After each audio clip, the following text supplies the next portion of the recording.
Tokyo is a seemingly calm and quiet place to the outside world. But little does the world know, there's a very dark side to this country. It is populated with creatures known as ghouls. Now I know what you're thinking, and the answer is no. They don't have white covers over their heads. They aren't even anything ghost-related. They're creatures who can only survive off of human flesh, and they have these crazy weapons they can create from their bodies. Basically vampires on steroids, but they aren't allergic to sunlight. You're probably wondering how there are still humans alive in Tokyo, and what the dynamic is down there. This story starts off when Kaneki and his best friend Hyde were at a coffee shop talking about good ideas for a first date. Kaneki had set his sights on a cute girl and wanted to ask her out on a date. However, all the ideas Kaneki gave seemed bland and boring to Hyde, and he told Kaneki that if he actually went ahead with those ideas, he'd still be single by the end of the night. Hyde asked Kaneki to spill the beans about who the girl was, but just then they noticed one of the cute waitresses. Hyde called her over, and after making his order, he proceeded to rizz her up. If you could even call what he did rizz anyway. He asked her name, and after she told him it was Tuka, she ran away from him. Smart choice. While Kaneki was questioning his choice of friends, a lady walked in. It was the girl he had set his sights on. Hyde immediately told him to give up because she was out of his league, but Kaneki remained focused and he got lucky. Turns out the girl liked the same kind of books as him. He called Hyde and told him about how he managed to ask her to go to the bookstore with him. Hyde couldn't believe it, but he was happy for his friend regardless and told him to have fun. The day of his date came and Kaneki was super psyched for it. He and the girl, whose name was Rise, talked a lot about books and personal interests. Kaneki noticed that she didn't eat much though, but after she told him she was on a diet, he didn't give a second thought. If only he did. When it got late, Kaneki offered to walk Rise home after hearing how scared she was to walk alone. But when they got to an alley,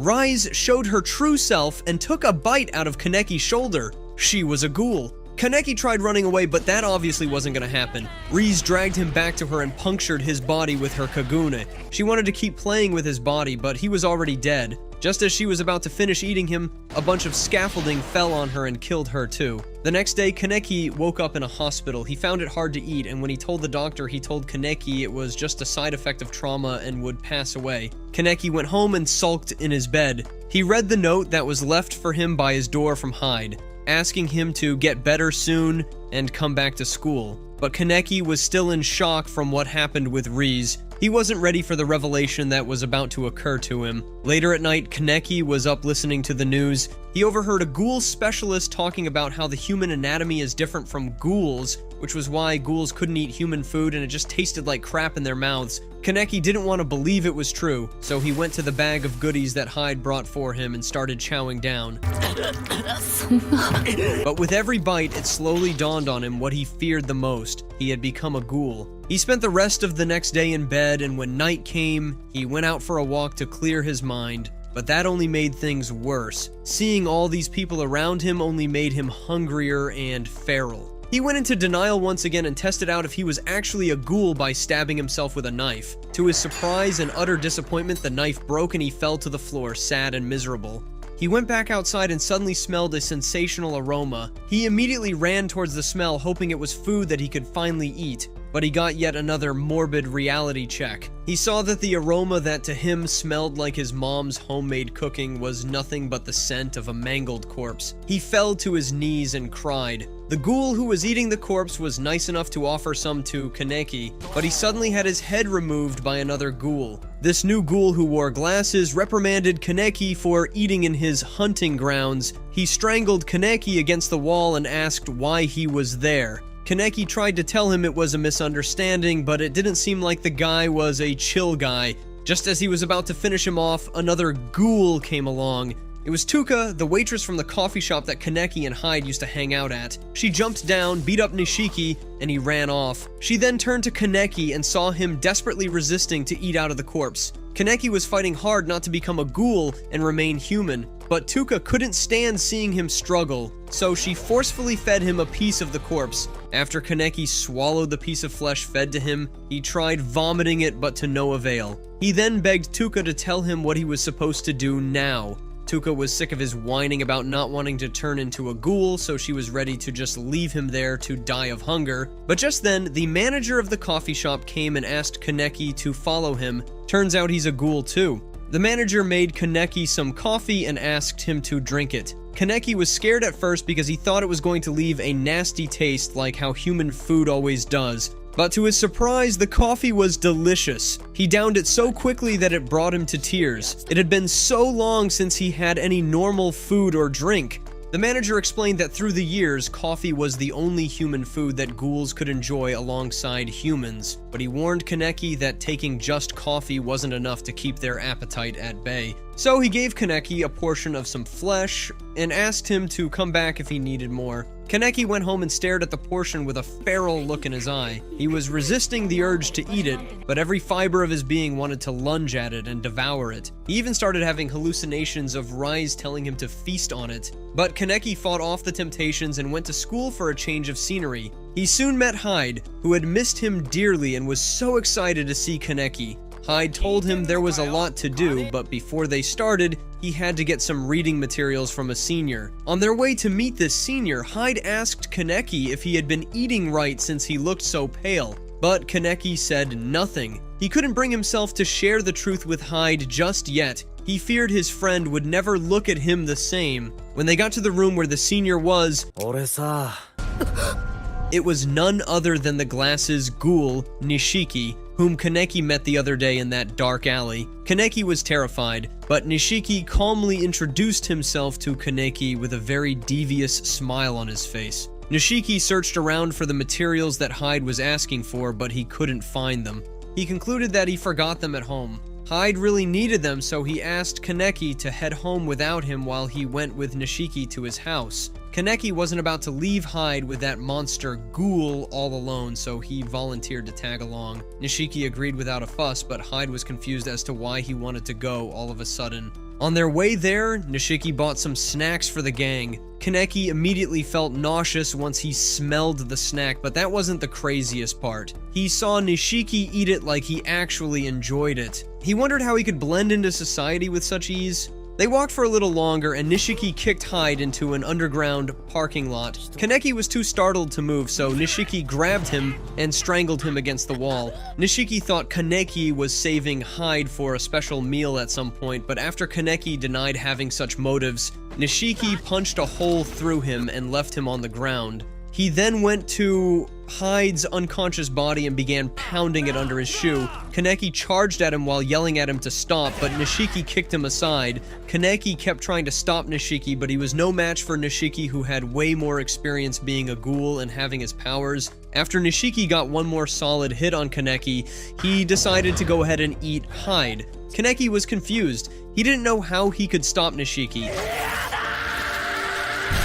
And so, in a fit of rage, his ghoul powers awakened, and his Kagoon came out. Nishiki wasn't bothered by it at first, but once Kaneki got a hold of him, it was light out. Kaneki began piercing Nishiki with his Kagune multiple times until his blood splattered all over the parking lot. Once Nishiki had been beaten to within an inch of his life, he was left hanging by his neck to die. Everything seemed to be settled, but it really wasn't. Kaneki's hunger began to bite him in the bum. He started to have hallucinations of Rise again. She was tempting him to eat Hyde as a special treat for himself. Kaneki resisted as hard as he could, but in the end his hunger took over and he was literally foaming at the mouth in anticipation of eating Hyde. Just then Tuka came along and saw him in that pitiful state. She then proceeded to beat the piss out of him and bring him back to the coffee shop Enteiku. When Kaneki woke up, he saw the manager standing by as if he had been waiting for him. Kaneki asked about Hyde, and the manager took him to the room where Hyde was to assure him that he was alright. Kaneki noticed there was blood in his mouth. He asked the manager why,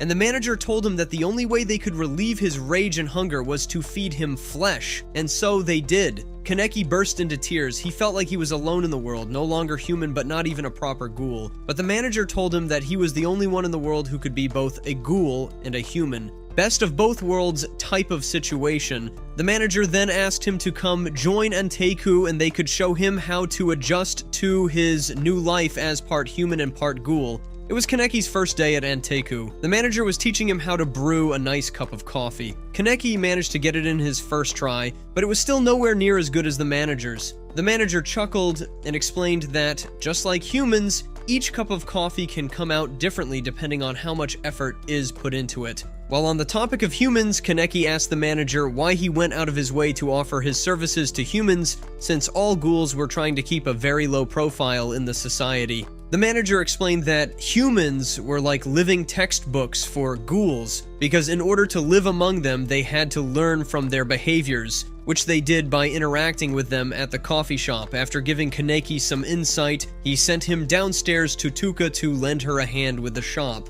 When Kaneki went downstairs, he saw Hyde at the counter. Apparently, he came to thank Toka for saving them at the scene with Nishiki the other day. Once Hyde left, Tuka gave Kaneki a strict warning not to tell Hyde about him being a ghoul. Not like he was going to anyway. But Tuka was quite serious. She told Kaneki that if he ever did, she would kill Hyde herself. Just as Kaneki was trying to recover from hearing that wild declaration, a mother and her daughter walked in. They were ghouls too who had come to seek refuge in the abode of Anteiku. Tuka asked Kaneki to get towels to dry them up, and after they left, she told Kaneki that they would be staying with them. Kaneki was not so sure of what was going on, so he asked Tuka to elaborate on the situation, but she lashed out at him and told him he was useless.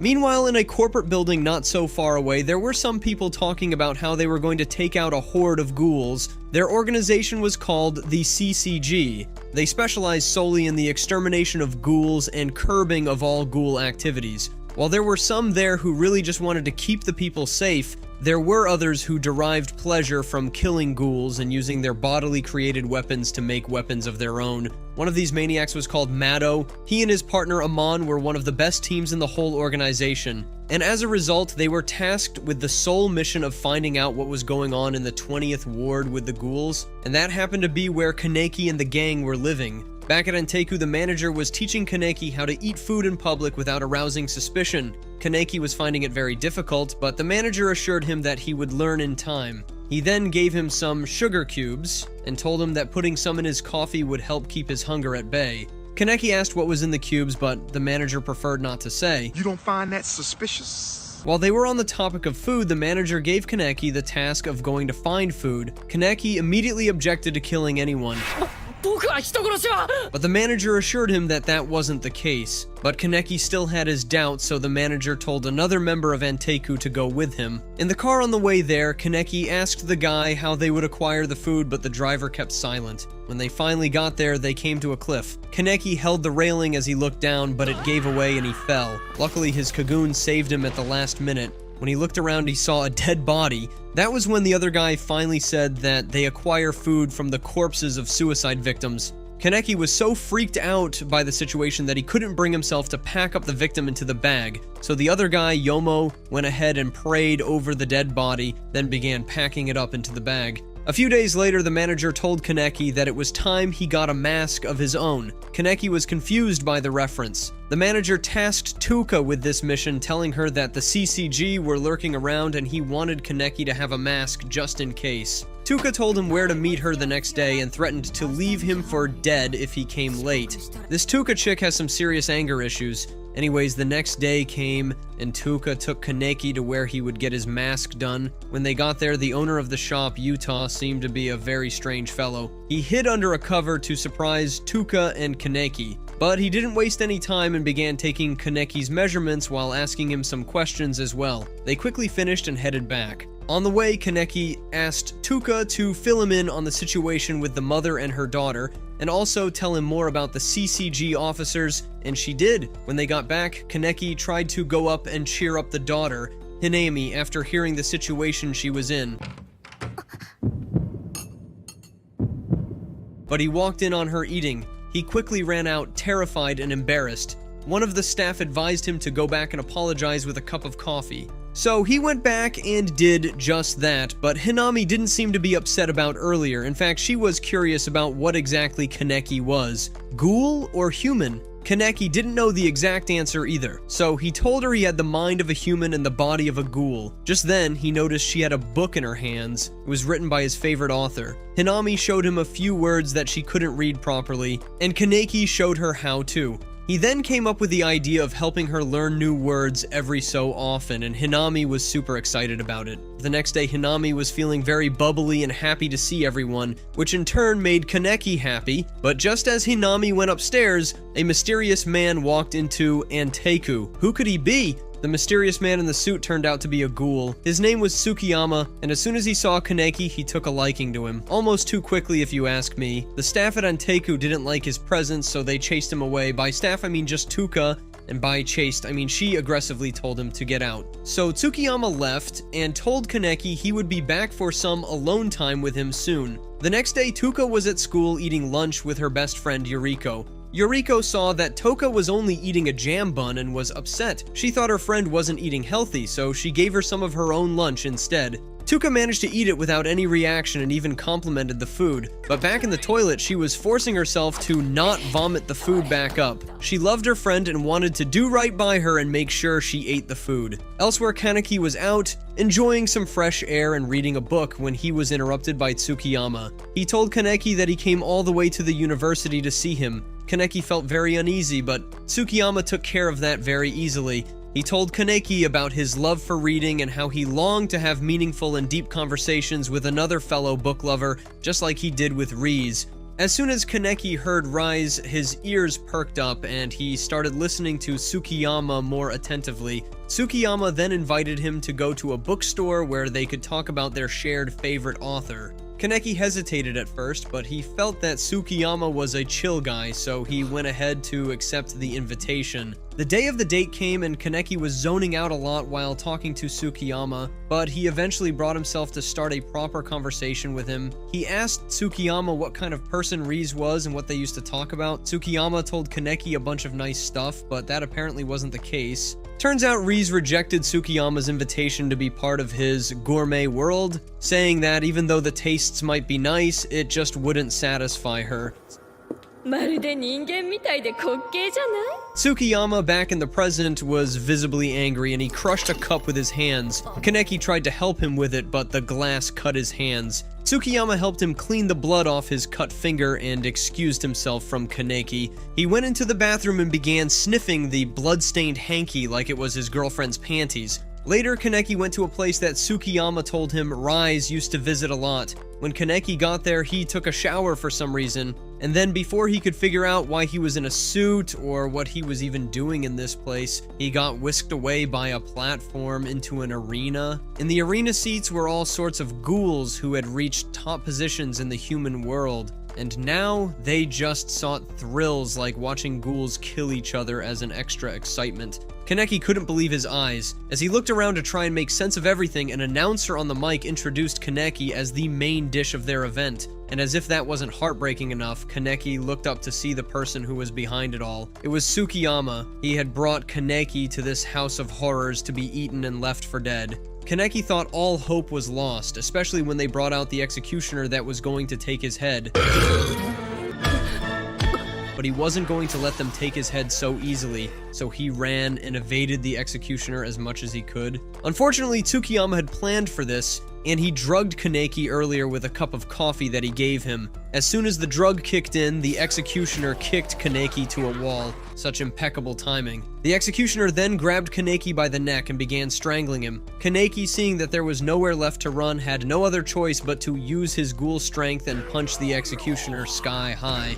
And this brought out a different reaction from the crowd. They all gasped after seeing that Kaneki was a one-eyed ghoul. Tsukiyama, on the other hand, was suddenly acting weird. He was filled with so much excitement that he couldn't control himself. He too had no idea that Kaneki was a one-eyed ghoul, and now that he knew, he wasn't about to let anyone else have a taste of him. So he immediately jumped down and punched a hole into the back of the executioner. Is it me? Or do ghouls really like punching holes in the middle of other people? He then ripped the executioner apart and told the people that they were going to enjoy the executioner as a meal instead of Kaneki. Tsukiyama then went over to Kaneki and told him all of this was a joke, and he hoped he could be forgiven. Yeah, no, this is not something you just write off as a joke. Kaneki woke up the next day from a horrible nightmare. He was being eaten alive by Tsukiyama. After he got himself together, he went downstairs to work the counter. While he was cleaning the glasses, he could hear chatter about the CCG officers, or as they were called, doves, being on the move a lot lately. The other ghouls were scared for their lives and couldn't leave their houses freely anymore. Just then, the manager walked down and relieved Kaneki of his work for the day. He was probably being considerate of what had just happened to Kaneki,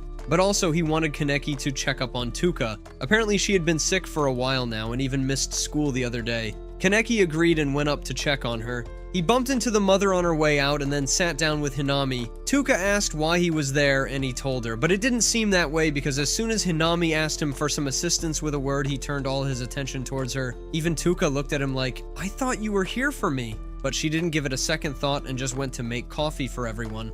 While she was doing so, her friend Yoriko came knocking on the door. She wanted to check up on Tuka since she'd been missing school. But when she saw Kaneki, Yoriko thought she was missing classes for, other reasons. So she gave Tuka a big pot of food and gave her a thumbs up as a silent good luck, then went on her way. Now that's a supportive friend if I've ever seen one. Kaneki asked her what she was going to do with all that food, and Tuka said she was going to eat it all up. Elsewhere, Tsukiyama was thinking up different ways to feast on Kaneki that would make it perfect. At first, nothing came to mind, but then he got a sickening idea. He planned to eat Kaneki as he devoured someone else. What a twisted guy. Later that day, Kaneki was on his way back from training with Yomo when he saw Nishiki getting bullied in a dark alley. How the mighty had fallen. At first, Kaneki wanted to just leave him there, but he had a conscience and stepped in to help. He actually managed to beat up the bullies thanks to all that training. He took Nishiki home to where his girlfriend was waiting. She burst out and grabbed Nishiki in her arms. At night, Kaneki asked her why she was with Nishiki even though he was a ghoul,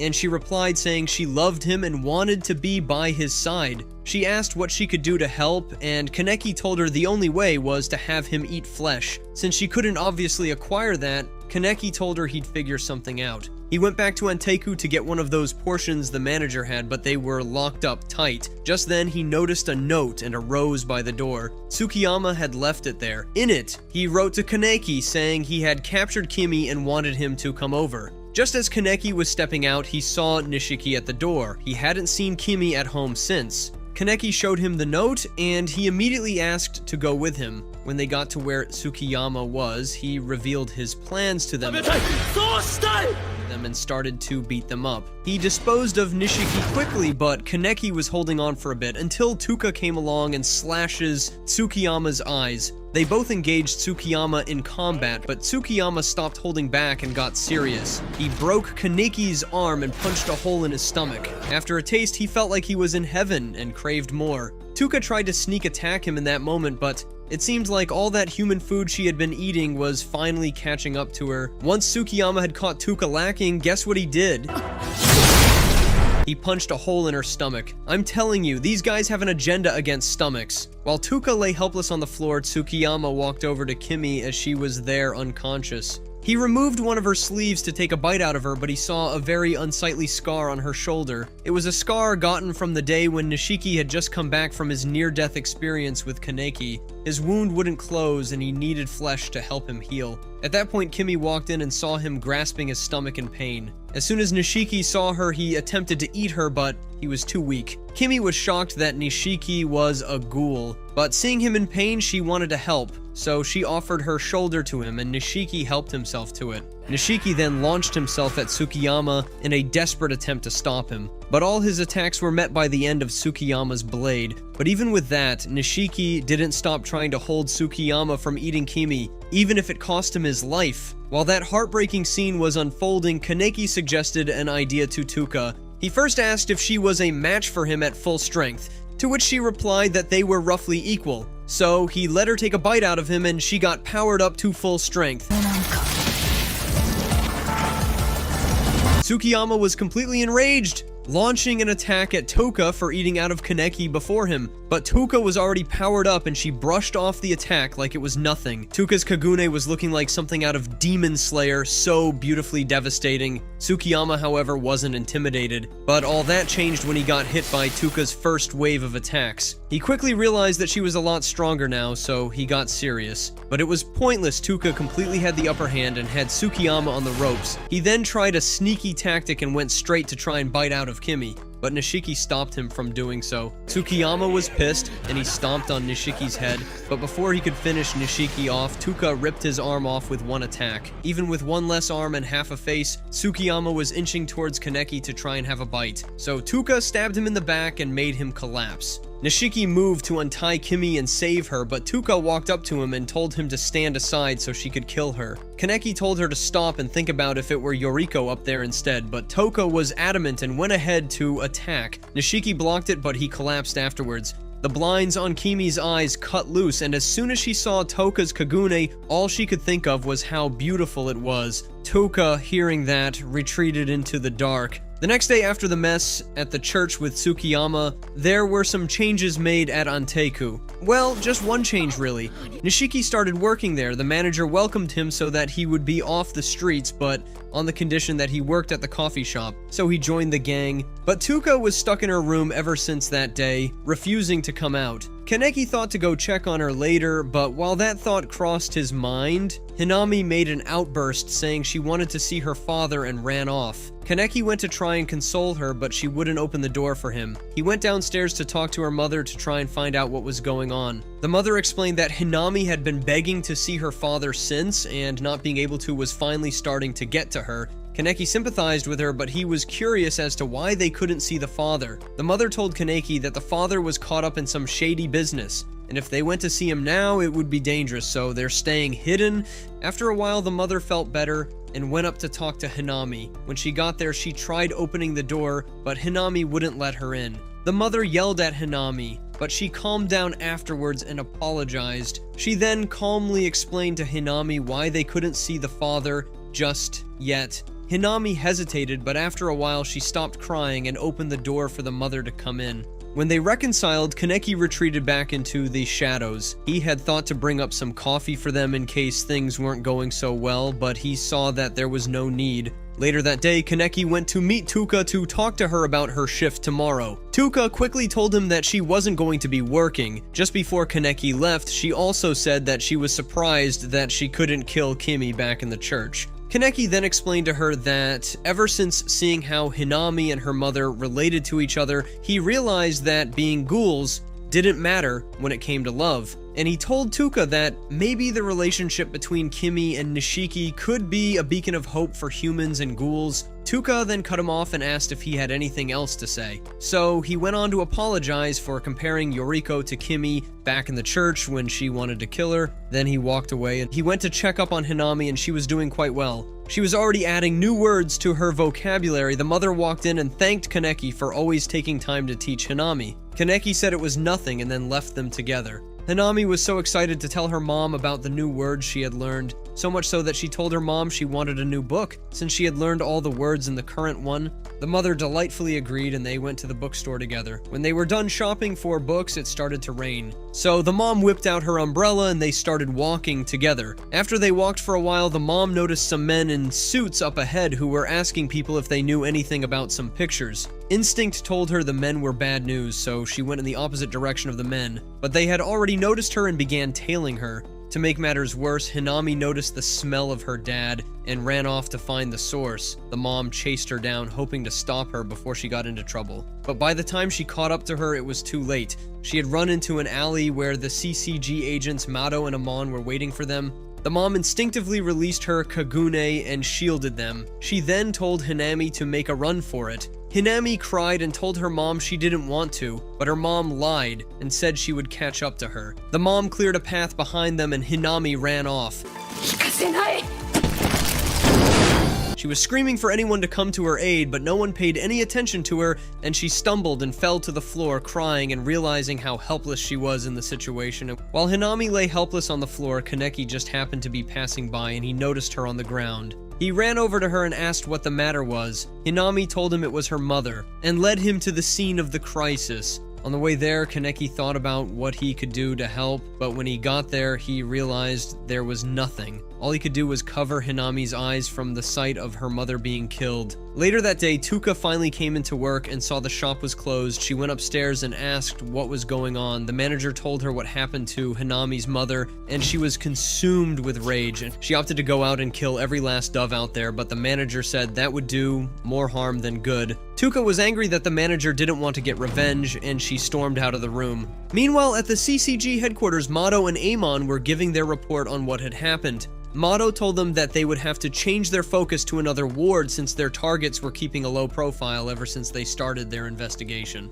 With that, he concluded his report and walked off, but not before giving a warning to the other office members that the other little girl knew their faces, so they were to be careful when they went out. After their meeting, the rest of the guys went out for food. Amon joined them after a while. One of the guys kept asking Amon all kinds of questions about his time at the academy, from the regulations there to the women's situation. Amon told him that the women of his academy were killed in action and the tone of the room became very dark. Amon quickly finished his food and left, and the two guys were left in silence. They finished their food as well and headed back to the office while talking about how they admired Amon as their colleague. Just as one of them finished speaking, his face was cut in two, and he fell to the ground. The culprit was a girl wearing a bunny mask with red hair. She lunged at the other officer to kill him too, but Amon came out of nowhere and saved him. The bunny lunged at Amon and kicked him to the curb very easily. Amon figured it was the end for him, but he refused to give up and was about to get his second wind. But Mato cut in and warded off the bunny girl. This guy really has no life outside of killing ghouls, huh? Mato managed to avoid all of the bunny's hits, and even pushed her back a bit. He deduced that her Kaguni type was an Ukaku, which means that she specialized in speed but lacked stamina. And sure enough, after avoiding enough of her attacks, he caught her slipping and had her on the ground. The bunny realized she was no match for Mato and ran away into the sky. Mato didn't chase after her though, he just cut his losses and walked away. As for the bunny ghoul, turns out it was Tuka. She wanted to kill the people responsible for the death of Hinami's mother, but all she got was beaten up and injured. Kaneki saw her in the kitchen downing cans of coffee, trying to heal up, but it wasn't doing much. The manager walked in and saw what was going on and told Kaneki not to interfere. He said that since Tuka had chosen to disobey him and go after the ghouls, she should accept the consequences of that decision. Tuka ran away and Kaneki followed her, but before he did, he told the manager that he was going to discern for himself what the right thing to do was. Kaneki came up to Toka in the back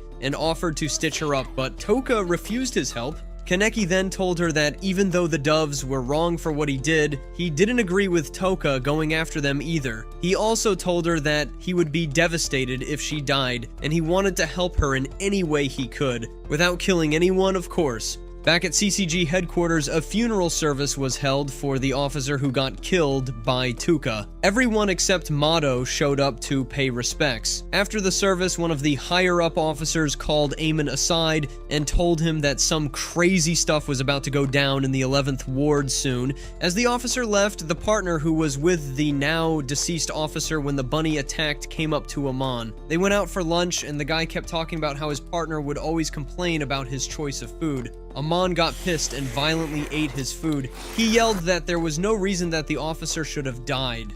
Meanwhile, Tuka was planning something with Kaneki, and it seemed devious. In another place entirely, Mato got a call saying that there was an eyewitness report of someone sighting a ghoul near an underground waterway. Mato already knew it was a trap, but he was trying to figure out the connection between the bunny and Hinami. Without any leads coming up, he decided to throw caution to the wind and just go to the meeting point anyway. While Mato made plans for that, Kaneki went to meet Utah. His mask was finally ready. It was a half-faced mask, and from the way Kaneki looked after wearing it, it seemed like he planned to put this mask to use very soon.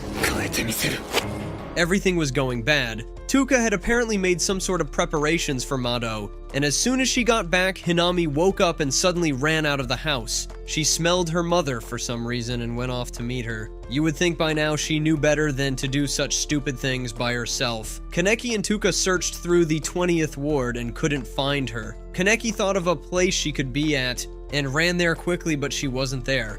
Tuka was furious and went off on her own to try and find Hinami. Just then, Kaneki heard the screams of Hinami from not so far away, but as he went to meet up with Tuka, he saw Amon tailing her. He quickly put on his mask and made him come to a stop. His plan was to hold off Amon for as long as possible. When Tuka got to Hinami, she saw her clutching a brown bag in a corner. Tuka asked what was in the bag and Hinami told her. It was the remains of her mother. Only Mado could do such a horrific thing. Hinami at that point refused to go back with Tuka. She asked why it was wrong for ghouls to live. She wanted to die and go meet her mother. Tuka hugged her and sympathized with her, but their moment was cut short by Mado, who came in and released his weapon, otherwise known as a Quinque. The Quinque he used was made from the Kagun of Hinami's father, and Hinami couldn't do anything but be terrified. Tuka got absorbed by rage and charged at Mado. She couldn't get any good hits in, but Mado also realized that he couldn't use the Quinque very effectively in that place. This gave Tuka an opening to hit him to the wall. She then asked him if he ever knew the terrors of being hunted every day for just being alive.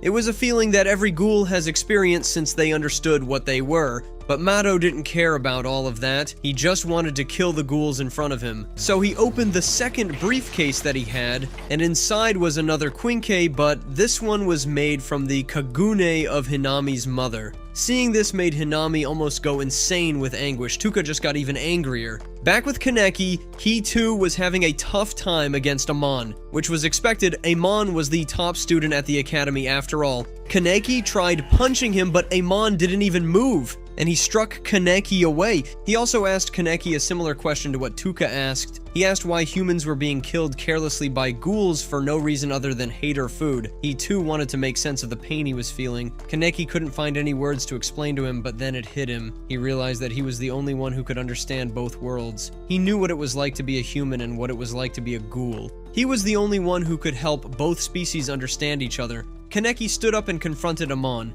telling him that it wasn't only ghouls who were wrong with the world, and that humans could stand to do better too. Amon was confused and didn't seem to want to understand, so Kaneki was determined to make him understand by force. Tuka, on the other hand, was having an even rougher time. She had gotten pierced in the stomach and was pinned against the wall. With no way to get out, Mado decided to capture Hinami and torture her with her father's Quinque. Tuka tried to yell and force her way out of being pinned, but it didn't work. Mado tried to end both of them by colliding them with each other, but Hinami cut off his right arm. Her Kagun had awakened, and it was a hybrid of her mother and father's. Mado saw it, and he immediately wanted to make a quince out of it. He tried attacking Hinami, but she held off his attacks and even cut off his leg. Tuka told her to finish him off, but she stood there crying, saying that she didn't care about revenge. She just missed her parents. Mado was still somehow kicking like a zombie from the grave, and he grabbed his Quinque to sneak up on Hinami, but Tuka finished him off. He used the last of his strength to crawl towards Tuka, muttering about how he still had a score to settle, and then he passed. Meanwhile, Kaneki had realized that he couldn't just stand there and get beaten by Amon the whole time, so he made a desperate play and took a bite out of his shoulder to power up and be able to fight properly. Once he did, he was able to match Amon's blows and managed to even destroy his Quinque, but Kaneki could feel his insane hunger coming on. He started to warn Amon and told him to run away before he killed him. Amon wasn't going to listen, but when he saw how Kaneki was truly trying not to kill him, he had no other choice. But at this point, Kaneki's hunger had reached its climax. He couldn't hold it in anymore. He called out for help, but the only person to show up was Yomo. Kaneki at this point had begun to lose his sense of self, and he charged at Yomo, puncturing him in the stomach. Yomo didn't even flinch. He just gave Kaneki a portion and told him to eat and feel better. Kaneki and Yomo then hurried to where Tuka was. They got them out of there and headed back home. On the way, Hinami asked if it was okay for her to be alive, but Kaneki assured her that her mother would want her to live, and she should hold on to that. And with that in mind, they continued home. Meanwhile, Amon had come upon the corpse of Mado, and he too felt anguish like never before. It was a sad day in the 20th Ward. Mado Koreo was a man who Amon highly respected. Ever since his rookie days when Mado took him out on his first case and taught him a couple lessons about life as an investigator, he had nothing but respect and admiration for him.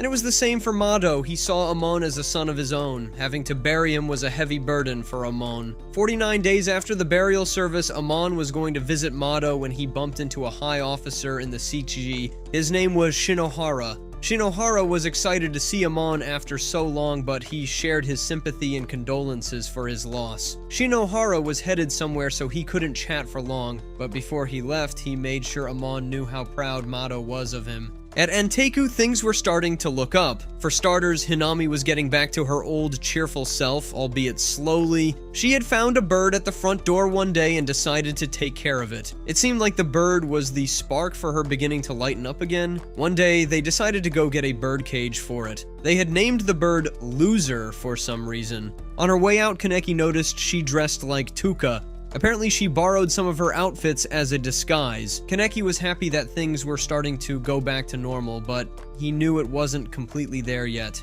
Hinami was still very much shaken from her parents' death, but with time she would learn to overcome it with the help of the people around her. Later that night, Kaneki went over to a bar where ghouls went and met up with one of Yomo's friends, Itori. He was telling her about what happened the night when he attacked Yomo and how Riz took over his body. Itori told Kaneki that she honestly didn't know much about Riz since she just one day appeared out of nowhere in the 20th ward, but she told him if he really wanted to dig and find some answers, he should check out the 11th ward since that was where she came from. Kaneki took note of it and headed home. On his way, he bumped into a kid with stitches all over his body. He apologized for the collision, but the kid told him not to worry. Turns out he stole Kaneki's wallet, but he was very disappointed when he realized that Kaneki was flat broke. The next day at Anteiku, Kaneki told Hyde about it, and Hyde told him to be more careful next time. Kaneki didn't mind. He didn't take any action to find it. There wasn't much in it to begin with. While he and Hyde spoke, the news came on and talked about how there had been lots of ghoul activity in the 11th and 20th ward lately.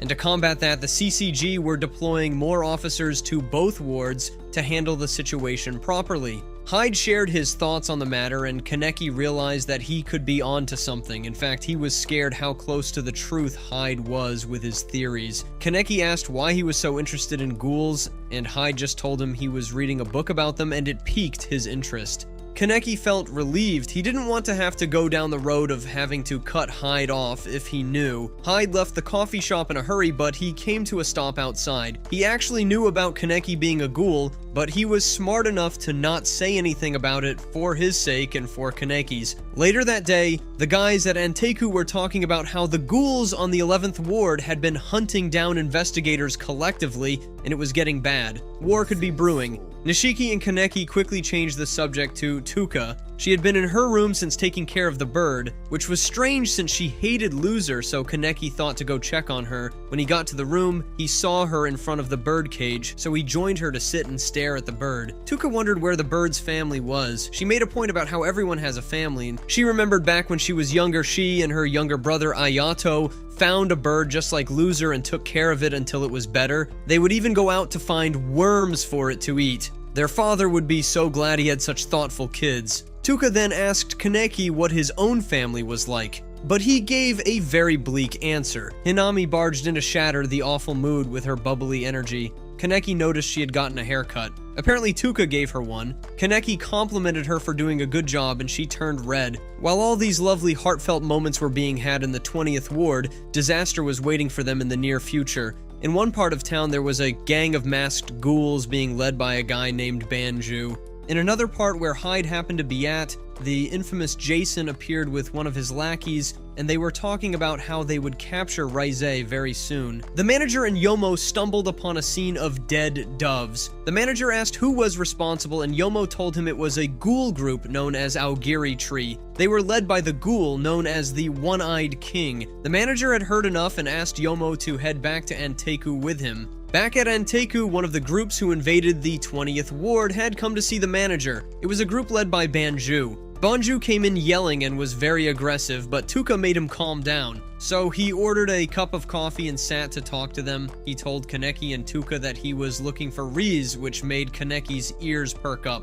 Tuka asked why he thought they would know, and he told them that before she left the 11th ward, she mentioned something about a coffee shop, but he cut himself short in the middle of his explanation. He suddenly noticed that Kaneki smelled like Riz. He got enraged when he thought Kaneki was her man and started letting off punches, but Kaneki accidentally knocked him out with a headbutt. At CCG headquarters, something big was brewing. All the big shots were assembled at one point. Amon wondered what was going on. Then the head officer announced that the 11th Ward branch had been hit by ghouls and had 0 survivors. The room went silent. Back at Anteku, Banju had come to, and Kaneki then explained that he had no relation to Riz in the way he thought. Banju then asked where Riz was, but Kaneki couldn't bring himself to tell him that she was dead, so he just said that she had left the 20th ward. Banju felt so relieved, but he told Kaneki that if he ever saw Riz again, that he should tell her to run. Apparently, the violent group called Aogiri Tree were after her, and even though he was their underling, he had no idea why. Kaneki was visibly distraught by this news, but it was only about to get worse. Just as Banju was warning them to get out of the 20th ward as soon as possible, Ayato dropped from the ceiling and burst through the window. He asked Banju why he was playing around there instead of finding Riz. Tuka walked up to Ayato and was furious with him, but things took an even worse turn when Jason walked through the door. Banju told him that Riz wasn't here in an attempt to make him retreat, but Jason didn't care and turned his attention to Kaneki, who smelled a lot like Riz. After he got a confirmation of some sort from his lackey, he decided to kidnap Kaneki. Tuka tried to interfere but was knocked back by her brother. Kaneki also tried fighting back, but Jason overpowered him very quickly and took him hostage. Tuka, in a last-ditch effort, used her Kagoon to attack, but her brother was far stronger and he made quick work of her before walking away. Jason then turned his attention back to Kaneki. He pummeled him in the face and noticed that he was quite sturdy. He threw him around the shop and Kaneki was still left with a few bruises. Jason then began mercilessly pounding his head into the building in an attempt to do as much damage as he could, but he realized that Kaneki was way too sturdy for all of that, and this made him very excited. Banju tried to tell Jason that they had to go soon so that he would stop pounding on Kaneki, but after this he seemed to calm down and they eventually left and took Kaneki with them.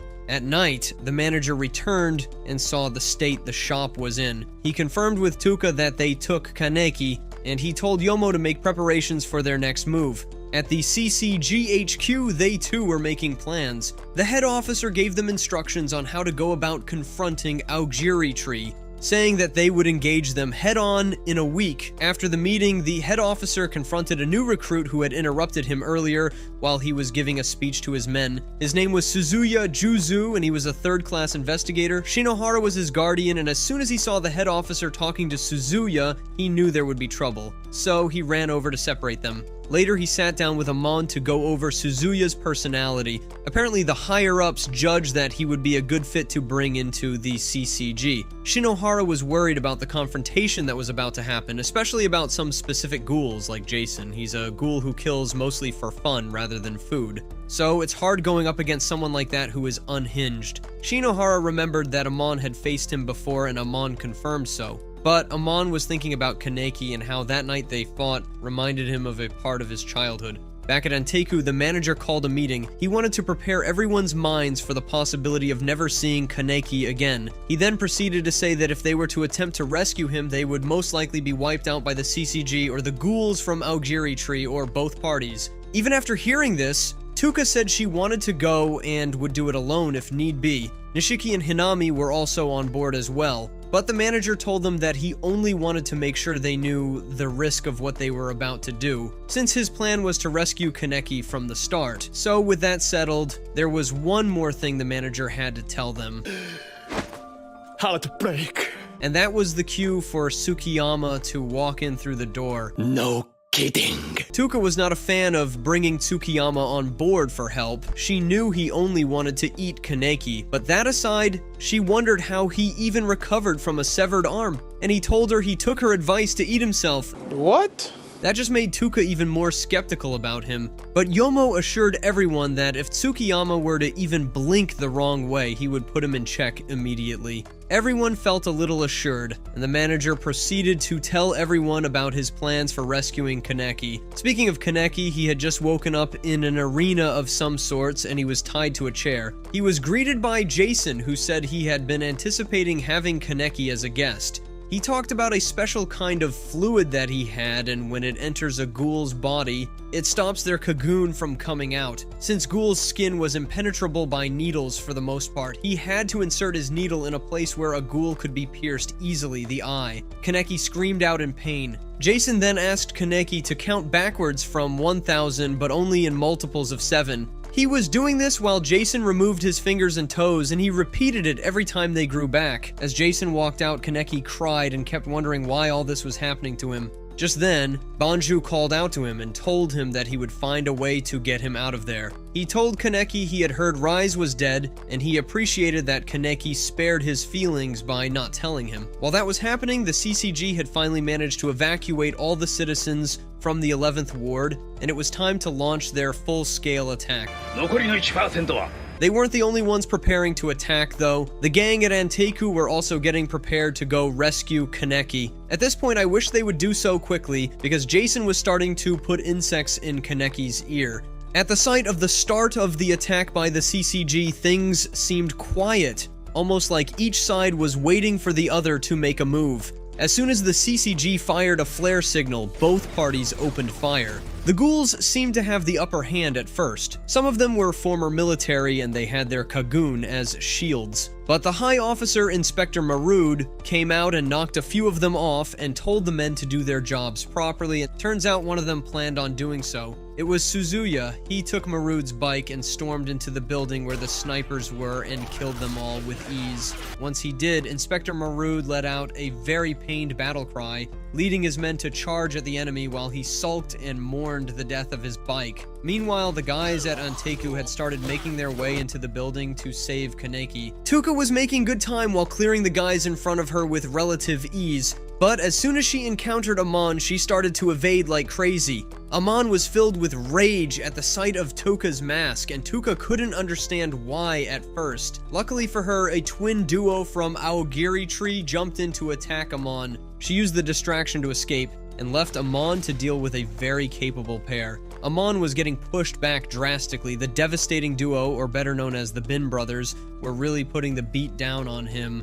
Amon thought back to a lesson that Mado taught him about dealing with ghouls when things seemed to be against him. He remembered Mado saying it was okay to play dirty against ghouls. So Amon put down his morals for a bit and started playing dirty against the Bin brothers. Once he took one down, he noticed something huge and very off-putting making its way up to the roof. Tuka was back on track to getting to Kaneki, but she got stopped by her brother once again. This time she didn't plan on losing to him again. Also heading upstairs was the group of Shinohara. They had been on the front lines clearing a path the whole time, and now they were about to get to the top. When they got there, Shinohara didn't notice any activity from Aogiri Tree, which was strange.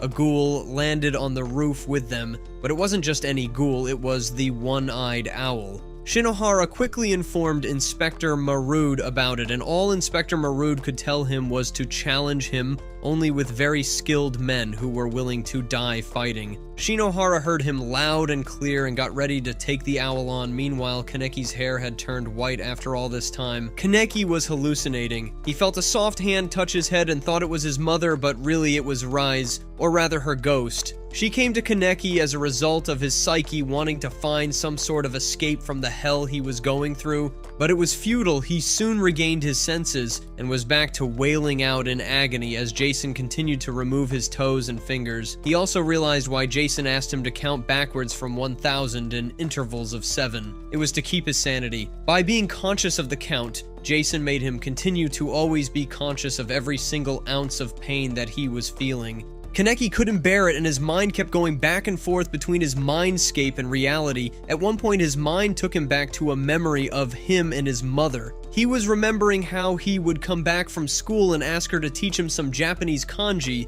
and sometimes when she went to work, he would go to his father's study and read up on all kinds of books there. It was what made him love books in the first place. Then finally, he remembered a saying from his mother about how nice people get to experience love despite all the pain they would feel. To him, it was better to be hurt than to hurt others. Of course, Reese didn't agree with that, but that was the path that Kaneki had chosen, even though it did him no favors whatsoever. Kaneki was soon brought back to reality, and Jason told him the reason why he loved torturing Kaneki so much. It was because he had a very strong regenerative ability, and that made him want to keep pushing his body to the edge continuously. Jason then showed him a centipede that looked very dangerous and said he wanted to put it in Kaneki's ear. Then he proceeded to do so over the cries and begging of Kaneki for him not to. Kaneki was slowly slipping into madness. He and Jason were laughing hysterically at absolutely nothing. But after a while, Kaneki composed himself. Jason then told Kaneki that he didn't just want to break him physically, he wanted to break him mentally as well. So he brought the guy